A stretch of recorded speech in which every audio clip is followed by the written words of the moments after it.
Parvaz Quest, listen carefully. It was the first Monday of September. The kind of day where the sky outside the windows is too bright, too clean, and everything inside feels gray and heavy.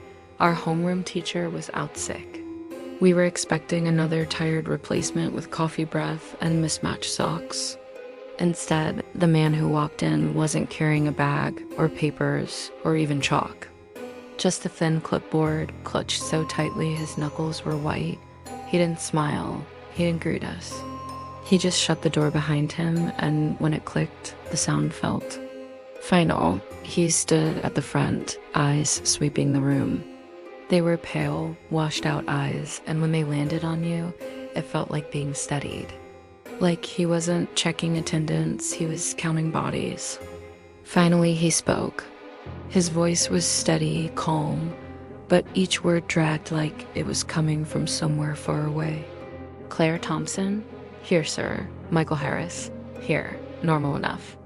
The scratching of pens, the hum of the fluorescent lights above, a cough from the back row. Then, Eleanor Price? No answer. Of course not. No one by that name had ever sat in this classroom. We laughed, soft and awkward, thinking he had the wrong sheet, but the substitute didn't look confused. He smiled, small and sharp, and made a neat check mark on his paper. He kept going. Jonathan Reed, Margaret Holloway, Peter Whitmore.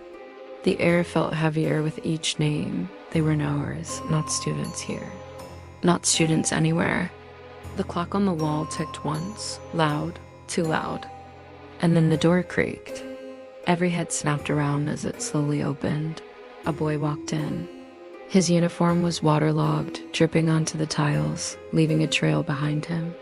His skin was pale, lips purple, veins faintly visible. His eyes never blinked. He raised one trembling hand. Present. No one laughed this time. The substitute didn't question it. He just ticked the name. Called the next. Another shadow entered. A girl, hair tangled and dark with dried blood, uniform torn at the shoulder, jaw hanging unnaturally. She slid into a desk, and the smell of damp earth and rot drifted through the rows. One by one, they came. Some burned, some broken, some so silent you only noticed them when the desk beside you groaned under their weight. By the time he reached the 30th name, the classroom was no longer ours. My classmates sat rigid, wide-eyed, unmoving. Half the seats were filled with things that should not be here. The scratching of his pen echoed like a blade on glass. And then he called my name. My chest tightened. My voice caught in my throat. I couldn't move, couldn't speak, couldn't breathe. The silence stretched, thick and suffocating, until from the back of the room, in a voice that was my own but wrong, hollow, frayed, barely human, I heard it. Present, sir. Subscribe if you are ready to hear the next one.